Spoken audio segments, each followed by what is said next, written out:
Tanja hat die Motten entdeckt. Sie haben sich doch nicht etwa erwischen lassen? Natürlich nicht. Ja, aber sie hat doch nichts gegen Sie in der Hand. Nein, aber unser Burgfrieden ist wohl dahin. Ich kann im Dunkeln nicht mehr pennen. Es hört sich total albern an, aber so ist es. Weißt du, es gibt so viele Leute, die haben ein Problem mit dem Einschlafen, ja? Und die haben auch nicht gleich ein Trauma. Ich habe das von deinem Vater gehört. Und ich weiß, wie du dich jetzt fühlst. Tatsächlich. Ich kenne diese Scheißangst vor dem Abschied. Und ich wollte damals auch mit keinem darüber reden. Aber das war falsch.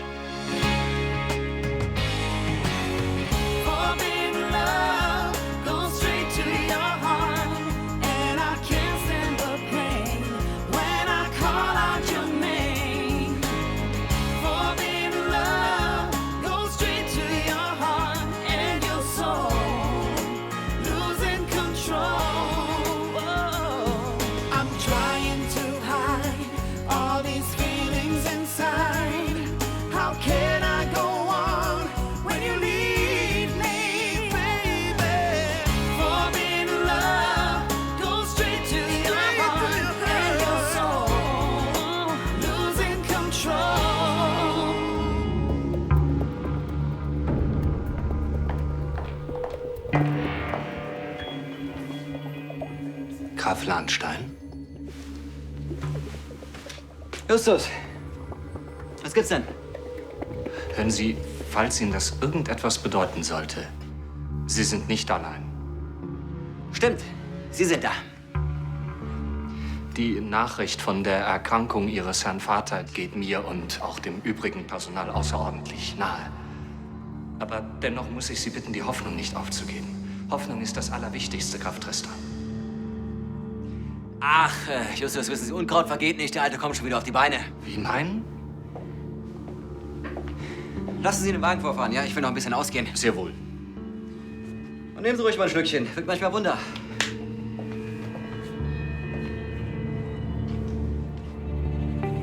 Mein Gott, der Arme scheint vor Kummer ganz außer sich zu sein.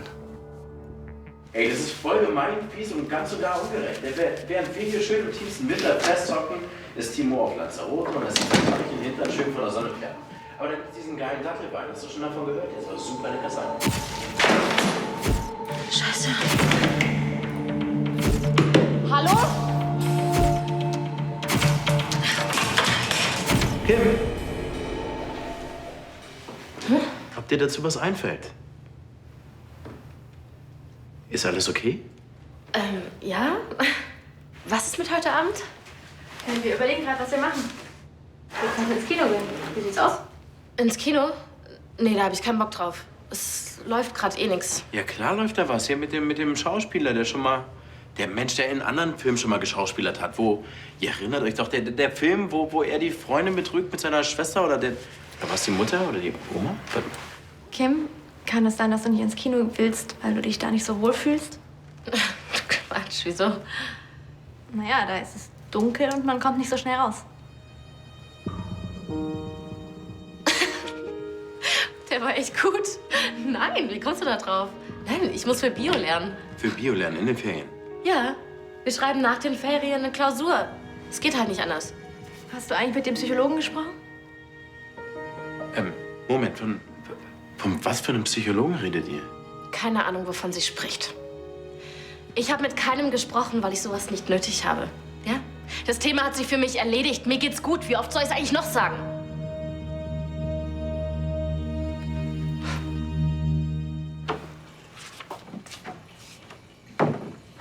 Graf Lahnstein?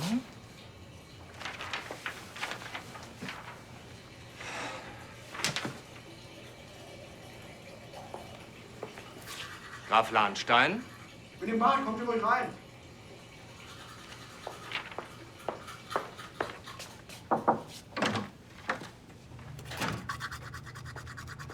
Graf Lahnstein, während Sie joggen waren, ist dieses handschriftliche Fax aus Dubai für Sie eingetroffen. Danke. Lesen Sie es mir doch bitte vor. Es scheint sich um eine persönliche Nachricht Ihrer Frau zu handeln. Sie können die unanständigen Passagen ja überspringen.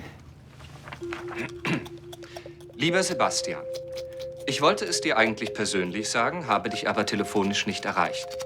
Ich habe mich mit einem Bruder von Scheich Kamar verlobt. Weiter. Er sieht wahnsinnig gut aus, ist steinreich und hat mir versprochen, mir mein eigenes Modehaus zu kaufen. Ich weiß nicht, was ich sagen soll. Ich bin entsetzt, Graf Lahnstein. Also mein tiefstes Mitgefühl. Was für eine ruchlose Person. Wissen Sie, Justus, meine Frau hat ihren ganz speziellen Sinn für Humor. Weiterlesen. Als Ablösesumme wird der Scheich dir in den nächsten Tagen 400 Kamele nach Königsbrunn schicken. Ich bin sicher, die Tiere werden sich im Schlosspark sehr wohlfühlen. Ansgar könnte ihnen Kunststücke beibringen und Elisabeth kann auf ihnen reiten. Offenbar macht die Gräfin tatsächlich nur Scherze. Ich nehme alles zurück, was ich eben gegen ihre Gemahlin gesagt habe. Das ist mir sehr unangenehm. Ich werde nur mal großzügig darüber hinwegsehen. Sie dürfen immer noch weiterlesen. Du kannst mir einen Gefallen tun. Du weißt, dass in diesen Tagen Clarissa die Vorbereitungen für unsere Modenschau trifft. Ich möchte dich bitten, jeden ihrer Schritte zu überprüfen, denn wie gewöhnlich traue ich ihr nicht über den Weg. Als ob ich nichts Besseres zu tun hätte. Ich weiß, du hast nichts Besseres zu tun. Smiley. Aber wenn du es schon nicht für mich tun willst, tu es für deine Schwester.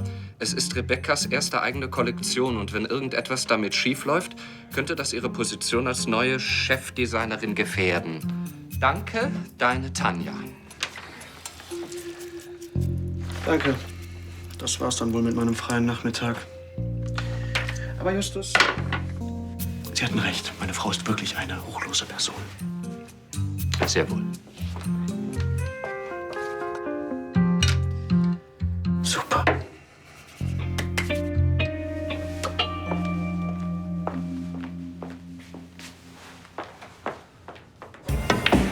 Jawohl. Ach, so macht das echt keinen Spaß mehr. Ach komm, das nächste Mal spielen wir auch wieder was, worin du gut bist. Gummitwist oder so.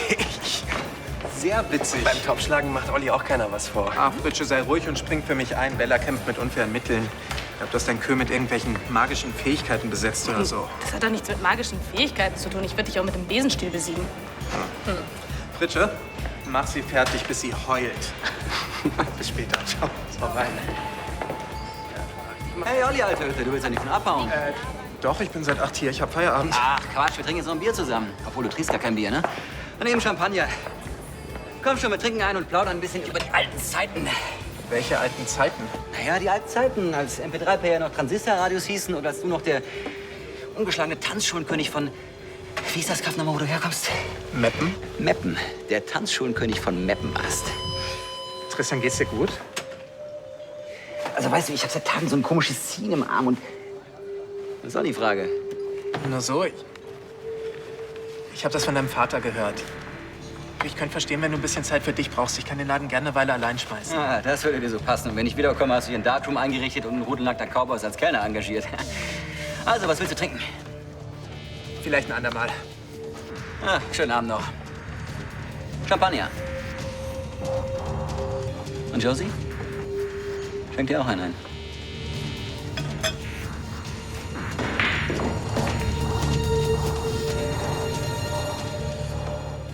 Roland, 32, Schuhverkäufer. Oh, der könnte mir bestimmt Prozente geben. Was tun Sie da? Ich recherchiere männliche Models. Wollen Sie mich für dumm verkaufen? Sie treiben sich während der Arbeitszeit bei einer Partnervermittlung rum. Nicht während der Arbeit, sondern in meiner Pause. Sie haben jetzt aber keine Pause. Ich möchte, dass Sie diese Gästeliste hier für die Modenschau abtippen. Wenn Sie gestatten, ich würde die Liste gern vorher noch einsehen. Was haben Sie vor? Wollen Sie jemanden auf die Gästeliste schmuggeln? Ja, nein, ich habe vor, Ihnen bei den Vorbereitungen für die Präsentation ein wenig auf die Finger zu schauen. Dazu gehört unter anderem die Überprüfung der Gästeliste. Warum sollte ich das zulassen? Weil Sie als Geschäftsführerin Angestellte von Lahnstein Enterprises sind und ich als kommissarischer Leiter des Unternehmens Ihr Vorgesetzter. Vielleicht. Ich will aber, dass die Einladungen pünktlich rausgehen. Ja, das möchte ich doch auch. Deshalb werde ich diesen Job auch gleich hier vor Ort und Stelle erledigen. Ach, wenn Sie so freundlich wären, mir noch einen Kaffee zu organisieren. Selbstverständlich. Milch und Zucker? Jessica, einen Kaffee für Graf Lahnstein. Er muss nicht frisch sein. Der Graf hat's eilig. Du musst ihn über die Bande spielen. Von dir nehme ich doch keinen Tipp an. Du willst, dass ich verliere. Du verlierst sowieso. Da kannst du ruhig auch mal auf mich hören. Bella hat recht. Spiel gegen die Bande. Du hast doch gar keine Ahnung von Billard. Aber von Kräfteverhältnissen. Was denn für Kräfteverhältnisse? Wenn ein Körper mit einer gewissen Kraft auf einen anderen Körper trifft, dann übt dieser eine gleich große, entgegengesetzte Kraft auf den ersten Körper aus. Was denn für Körper, bitte? Ich glaube, du guckst so viele Pornos. Das ist Physik, 3. Newtonsches Gesetz. Erklärt, warum der Ball nicht liegen bleibt, sondern zurückprallt, wenn man ihn gegen die Bande spielt. Also, falls du glaubst, du kannst mit deinem Gequatsche irgendjemanden hier beeindrucken. Also, ich würde sagen, Bella sieht so aus, als würde sie gerne mehr wissen über die Wechselwirkung zwischen zwei Körpern. Was dagegen, wenn ich mitspiele? Man kann Billard nicht zu dritt spielen. Wer behauptet sowas? Das nennt man die Billardverhältnisse, auch bekannt als Regeln. Regeln werden erst dann interessant, wenn man sie bricht. Ich glaube, ich spiele die Partie erstmal mit Andi zu Ende.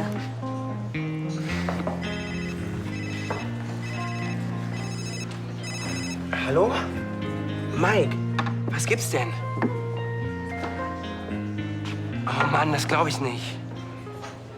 Gut, ich komme sofort vorbei. Bis gleich.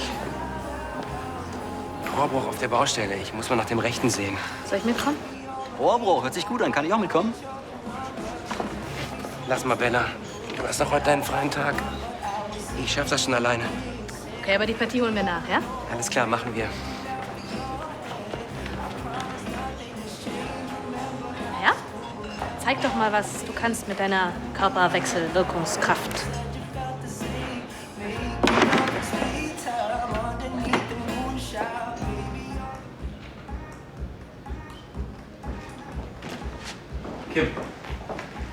Kim, jetzt wart doch mal. Hey, Ich habe gerade keine Zeit. von was für einem Psychologen hat Leonie von gesprochen? Du kennst doch Leonie. Ich habe ihr erzählt, dass ich eine Zeit hatte, wo ich eben nicht mehr so gut schlafen konnte. Und naja, dann hat sie mir gleich eine Nummer von so einem Psychodoktor in die Hand gedrückt. Ja, wahrscheinlich hat sie die von Timo wegen eurem Flugzeugabsturz oder was weiß ich denn. Und wahrscheinlich solltest du mal mit jemandem reden, der Ahnung von sowas hat. Wieso denn? Ist doch nichts passiert. Nichts passiert, du wärst fast draufgegangen. Du warst mehrere Tage eingesperrt. Ich bin aber nicht draufgegangen. Mir geht's gut. Ach ja? Ja. Seitdem du diese ganzen Sternchen aufgehängt hast, kann ich wieder wunderbar schlafen. Ja? Dann sollte ich dir vielleicht mal noch ein paar neue Sternzeichen zeigen. Die Amöbe und den Hamster. Siehst du? Du bist die beste Therapie, die ich brauche. Sonst gar nichts. Ja? Hat jemand Sie gesehen, wie Sie hier hochgegangen sind? Keine Sorge, ich hatte meine Tarnkappe an. Was wollte Sebastian von Ihnen? Die Adressliste für die Präsentation. Der Arme ist ja wirklich paranoid. Ich glaube eher, dass Tanja ihn beauftragt hat. Sie hatte schon immer ein gutes Gespür dafür, wenn ich etwas gegen sie unternehme. Sie machen mich neugierig. Der Zeitpunkt ist denkbar günstig. Tanja ist nicht da und der Rest der Familie ist extrem angespannt wegen Ludwigs Krankheit. So angespannt, dass bereits ein Funke ausreicht, um die Gemüter zu erhitzen. Ein Funke genügt mir aber nicht. Ich will ein ganzes Feuerwerk.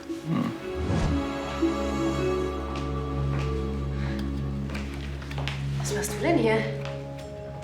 Ich überprüfe die Vorbereitungen für eure Modenschau. Hat dich Tanja damit beauftragt? Wer sonst? Glaubt sie, dass Clarissa mittlerweile zu tatterig ist für solche Aufgaben? Ich glaube, sie macht sich eher Sorgen, dass die Alte wieder irgendwas im Schilde führt. Und was sollte das sein? Ich meine, wenn sie die Präsentation auf irgendeine Weise sabotiert, dann schadet sie der Firma, die sie gegründet hat. Eben. Immerhin ist der Verdacht, dass sie für den Mottenbefall im Stofflager verantwortlich ist, noch nicht wirklich ausgeräumt. Und der hätte LCL fast ruiniert. Unruhe zu stiften scheint dieser Frau mittlerweile jedes Mittel recht zu sein. Bitte nicht. Wenn bei der Präsentation von Unity No. 1 irgendwas schief geht, dann... Unity wer? Unity No. 1. Das ist der Name der Kollektion. Einheit, Einigkeit, Eintracht. Das war die Grundidee, die ich beim Design im Kopf hatte. Keine Ahnung, wie ich bei diesem Arbeitsklima auf solch eine Idee gekommen bin. Neues Logo für die Kollektion? Ist das alles? Nein, ein neuer Name. Finde ich jetzt auch nicht viel besser als Unity. Doch, er ist viel besser. Und vor allem Tanja wird ihn hassen. Ach so. Sie meinen, wenn Sebastian den Namen zurückändert, schadet er der Firma. Wenn er es nicht tut, schadet er seiner Ehe. Und egal wie, er steht vor Ludwig entweder als Versager oder als Schlappschwanz da. Nicht schlecht, meine Liebe. Yes! Nicht schlecht. Die nächste Runde spielen wir blind. Blind. Jeder kann die Kugel treffen, wenn er sie sehen kann. Spannend wird's erst, wenn man sie nur spürt. Also wenn ich die Augen zumache, dann spüre ich alles, aber keine Billardkugel. Sondern? Wie jetzt? Was spürst du, wenn du die Augen schließt? Gar nichts. Ich werde nur müde. Und genau das werden wir jetzt verhindern. Und zwar mixe ich dir einen Cocktail, der bringt dich wieder auf die Beine. Wird eine ganz fromme Mischung. Ein paar frische Früchte, Säfte, ein Schuss Champagner. Eigentlich trinke ich um die Uhrzeit noch keinen Alkohol. Champagner ist kein Alkohol, das ist eine Lebenseinstellung. Naja. Lass es ruhig mal ein bisschen prickeln. Aber nur, wenn du den nicht mit verbundenen Augen mixt. Auf gar keinen Fall, ich will dich dabei sehen.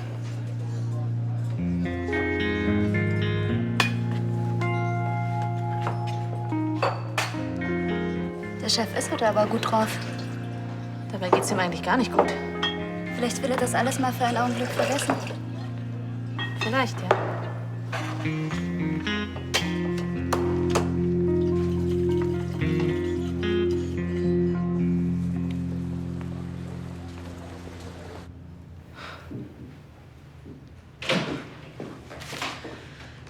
Was sollte das eben? Bitte was? Warum hast du vor Emilio mit dem Psychologen angefangen? Weil ich dachte, ihr habt keine Geheimnisse voreinander. Haben wir auch nicht. Ich will ja gar nicht zum Psychologen, also was soll ich da mit Emilio besprechen? Ich meine, hast du drüber nachgedacht? Wenn du mit mir darüber sprichst, kann ich ja nicht ahnen, dass du mit ihm nicht drüber sprichst.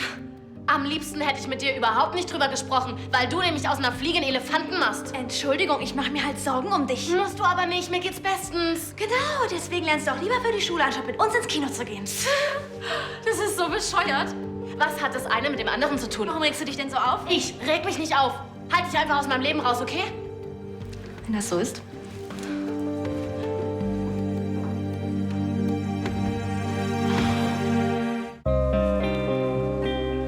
Soweit alles in Ordnung? Sofern ich das so überblicken kann, ja. Ich bin allerdings längst noch nicht fertig. Zurzeit schlage ich mich mit der Einladungsliste rum. Gut, dann sagen Sie mir bitte, wenn Sie fertig sind, dann kann ich die abtippen, ja? Mach ich.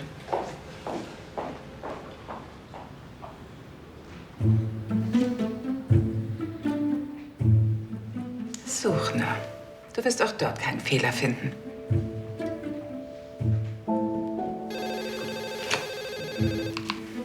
Von Anstetten? Hallo, Franke von der Marketingagentur Günther.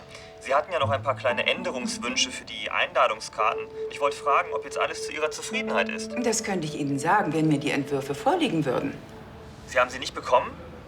Aber die habe ich Ihnen doch vor über einer halben Stunde zugeschickt. Warten Sie mal, ich schicke sie gleich nochmal. So, jetzt müsste das Fax gleich bei Ihnen ankommen. Fax? Ja. Ich habe Ihnen doch ausdrücklich gesagt, alle Entwürfe nur an meine persönliche E-Mail-Adresse zu schicken.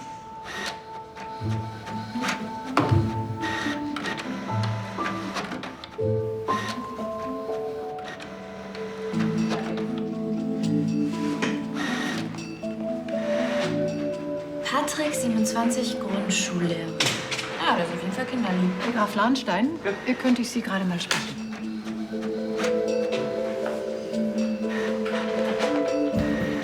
Drucken Sie das aus.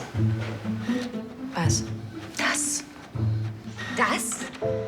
Ja, das. Drucken Sie es aus. Sofort. Aber das ist privat. Eben.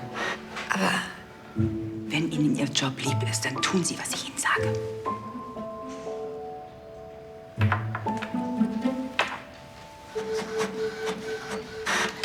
Mehr. Alle Fenster, die Sie geöffnet haben. Okay. Und da Sie ja offenbar unterbeschäftigt sind, ab ins Knopflager und überprüfen Sie die neue Ware, die eingetroffen ist. Nicht das Knopflager.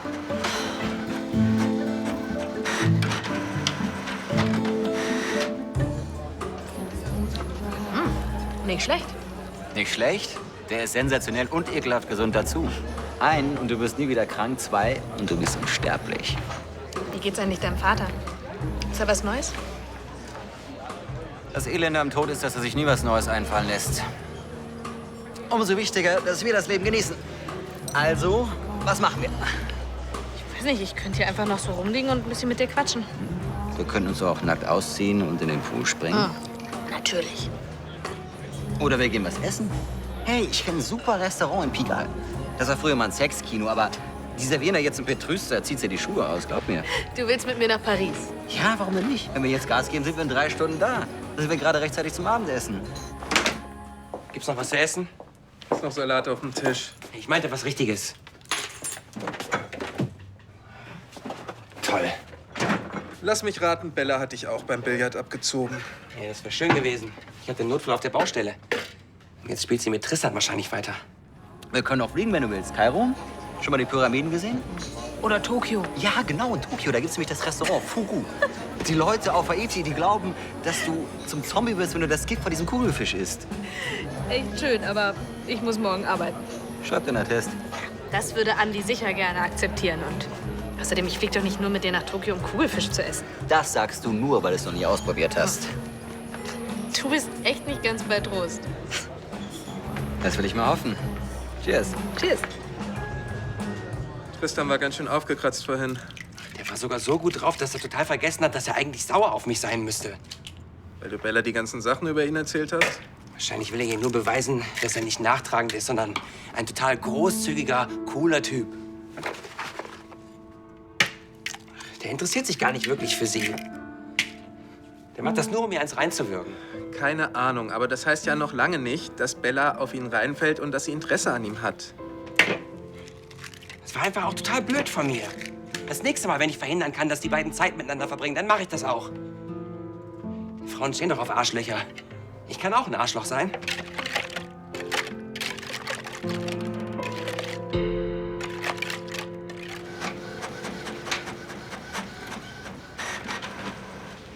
Finger weg, das ist streng vertraulich. Roland, 32, Kfz-Mechaniker, auf der Suche nach einem kuscheligen Kätzchen. Ich wusste gar nicht, dass Sie so der kuschelige Typ sind.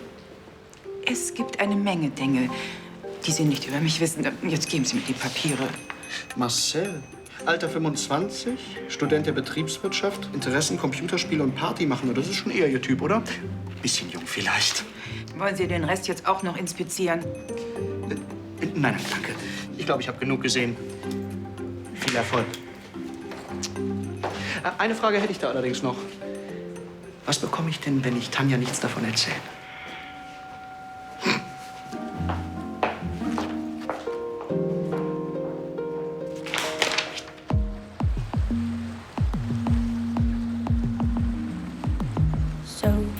Aber wenn du so erfolgreich als Investmentbanker warst, warum hast du denn dann aufgehört?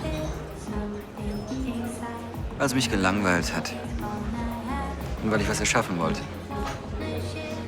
Wenn du eine Menge Geld anhäufst, dann erschaffst du nichts, weil du einfach nur das Geld anderen Leuten wegnimmst. Wenn du Musik machst, dann entsteht was völlig Neues. Aber du machst die Musik doch gar nicht selber. Aber ich helfe anderen Leuten, ihr Talent optimal zu nutzen und das Beste aus sich herauszuholen. Das ist mein Talent.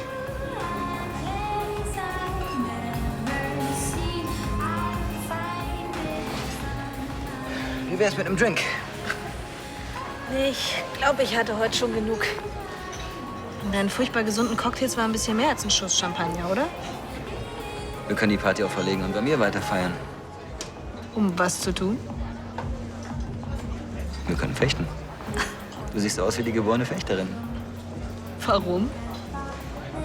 Die Eleganz deiner Bewegung, das Blitzen in deinen Augen. Ich glaube, ich finde Fechten ziemlich affig. Uns fällt bestimmt noch was anderes ein. Zum Beispiel? Wonach immer dir der Sinn steht. Ich glaube, ich will einfach nur ins Bett.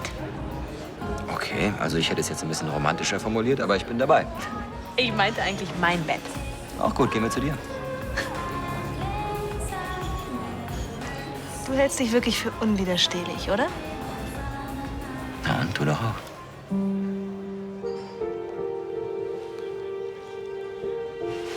Ich muss dann mal. Du rennst von mir davon, weil du weißt, dass du mir hoffnungslos verfallen bist.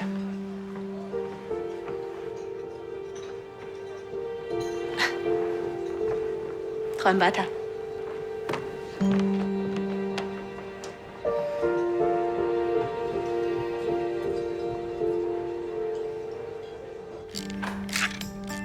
Finger weg.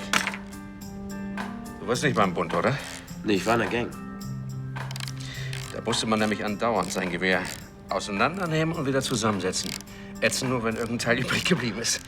Ja, und wozu soll das gut sein? Also ist das so eine Art 3D-Puzzle gegen Langeweile, oder? Langeweile? Steh du mal nachts im Wald und dein Gewehr klemmt. Da bist du aber froh, wenn du jede Schraube im Schlaf kennst. Ja, aber das ist eine Kettensäge. Schatz, ich bin hundemüde. Wollen wir nicht schlafen gehen? Du, ich brauche hier noch ein bisschen. Das kannst du doch morgen weitermachen. Wir wollten doch unter den Sternenhimmel und ich dir den großen Hamster zeigen. Hm? Emilio, bitte. Ich bin doch im Raum. Was du schon wieder denkst, das ist ein Sternbild. Ja gut, kein richtiges, aber ist ja auch kein richtiger Sternenhimmel. Ey, ich kann mich hier überhaupt nicht konzentrieren. Papa, das stinkt voll nach Benzin und du... Ist ja gut. Ich mach Schluss. Gute Nacht. Gute Nacht. Und du bist sicher, dass du nicht mit ins Bett willst? Ja, noch ein Kapitel, ja? Bist du okay? Ja, Emilio. Ich will das jetzt einfach nur kurz fertig machen. Mann, ich bin jetzt gerade so gut drin und es kommt nicht so oft vor. Okay, dann mach aber nicht mehr so lange, ja?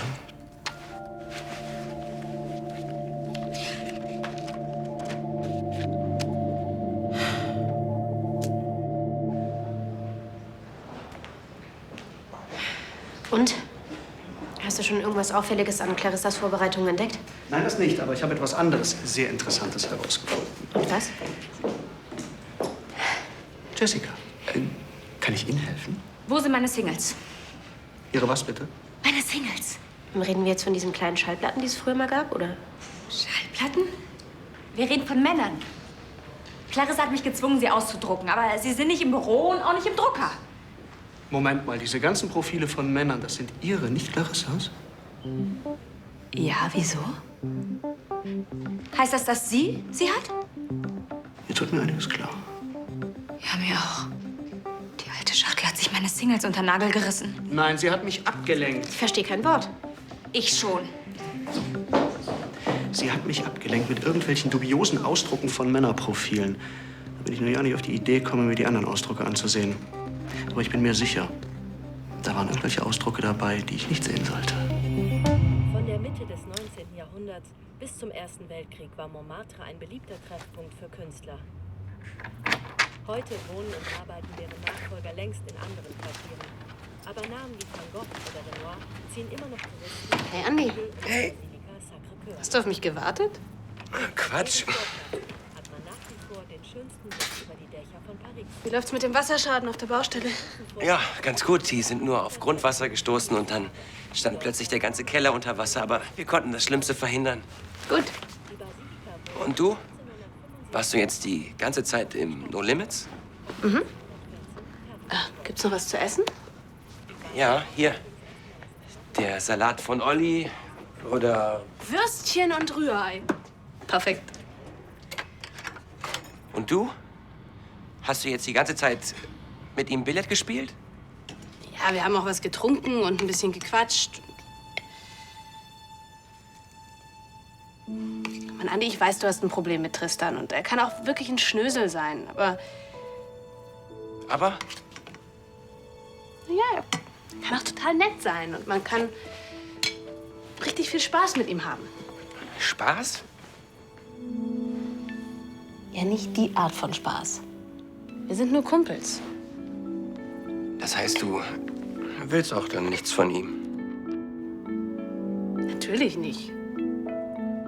Aber er vielleicht von dir? Und wenn schon.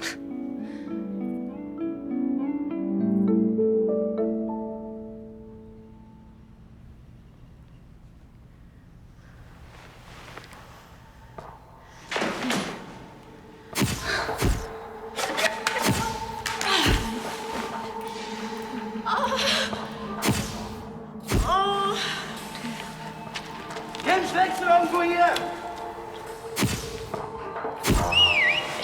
denn? Hey. Was ist los? Nichts. Ich habe einfach nur schlecht geträumt. Tut mir leid, Sam. War sehr schlimm. Nee, ich weiß es schon gar nicht mehr. Schlaf weiter. Ich hole mir nur schnell was zu trinken.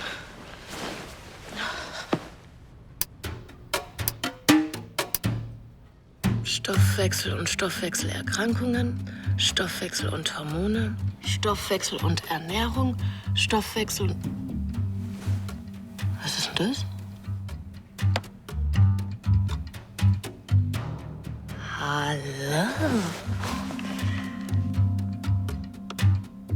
Also das ist mal ein Stoffwechsel, mit dem ich was anfangen kann. Was? 2 Kleider zum Preis von einem? Overnight-Lieferservice ohne Aufpreis. Oh mein Gott. Ich glaube, ich krieg gleich eine katabole Reaktion.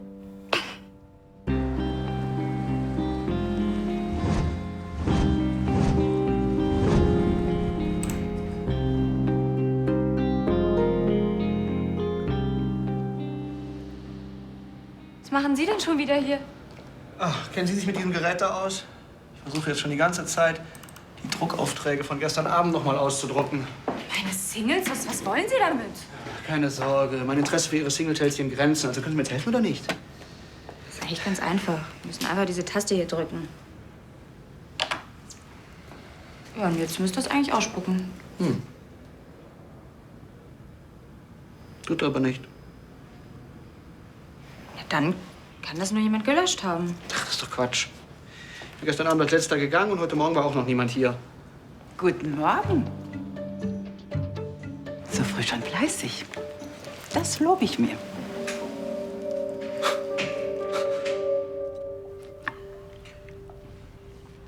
Victoria holt ja morgens immer Brötchen, ne? Möchtest du damit irgendetwas andeuten, mein lieber Schwiegersohn? Womöglich Kritik an dem herrlichen Frühstück, das ich hier für euch gemacht habe? Na, mein Schatz, was ist mit dir? Schlecht geschlafen? Nee, ich habe super geschlafen. Sicher? Ich meine, du bist heute Nacht irgendwann wegen einem Albtraum aufgewacht. Ich bin dann wieder eingeschlafen. Außerdem finde ich Müsli super. Seit wann das denn? Seit ich weiß, dass Getreide den Stoffwechsel anregt und jede Menge Kraftreserven zur Verfügung stellt. Und außerdem enthält Hafer lösliche Ballaststoffe, die den Blutfettwert senken. Hat ja ganz schön was gebracht, dein Bio, ne? Was ist das denn? Für Kim Wolf? Ja, das bin ich.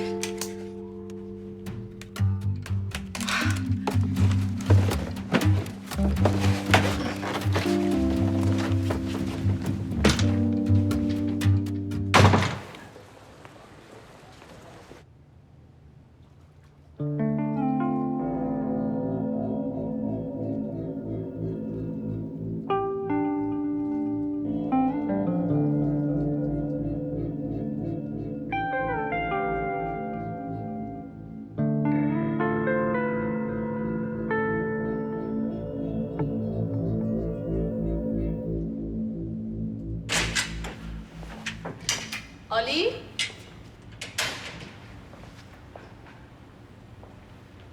Morgen. Morgen. Hast du hier geschlafen? Na, sieht so aus. Die Tür war offen. Ich dachte, Olli ist schon da. Deshalb bin ich drin. Oh, ich hab wohl vergessen abzuschließen. Kopfschmerzen? Sagen wir mal so, ich war auf jeden Fall schon fitter.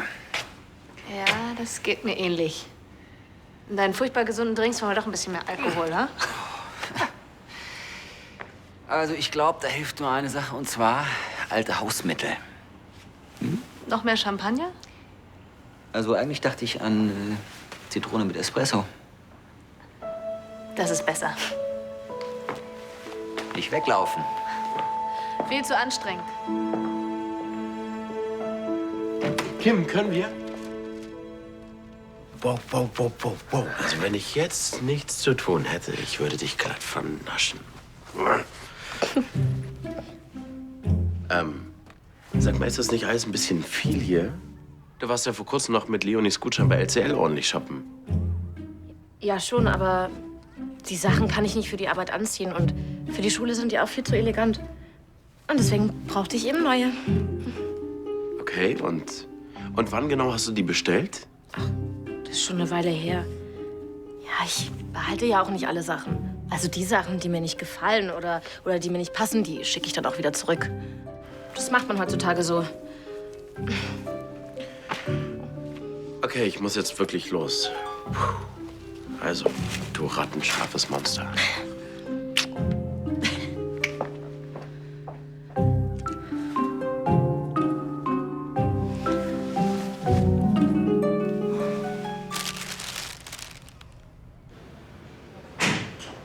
Glückwunsch. Da bin ich Ihnen ja mal so richtig schön auf den Leim gegangen. Machen Sie sich nichts draus. Das ist schon in helleren Köpfen, als Ihnen passiert. Freuen Sie sich nicht zu früh. Ich komme schon noch dahinter, was Sie da gestern vor mir verheimlichen wollen. Natürlich werden Sie das. Ich helfe Ihnen sogar dabei. Was ist das? Machen Sie es auf.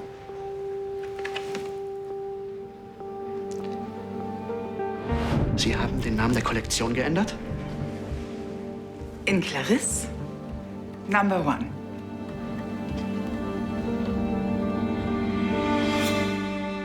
Das war ein schöner Abend gestern. Ja, das war's.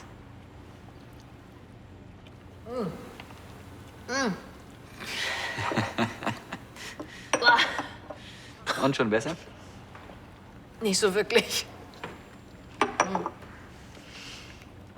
Tja, dann hilft nur noch eins. Und was? Ab in den Pool. Ich spring nicht nackt mit dir in den Pool. Ja, Spieße, dann eben halbnackt. Bitte, du zuerst. Okay. Tristan? Du meinst das ernst? Ich meine alles ernst, was ich sage. Du nicht? Doch, klar. Ja, worauf wartest du?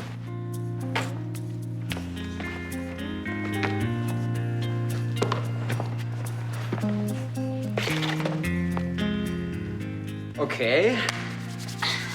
Ich würde sagen, auf 3. Okay. Das ist verrückt.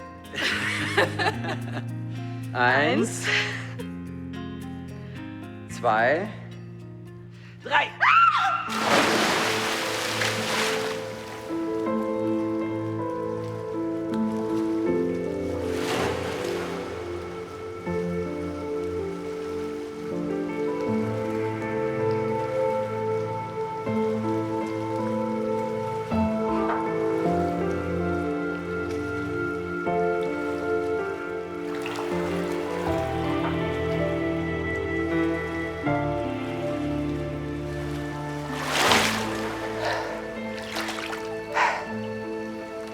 Ist irgendwas?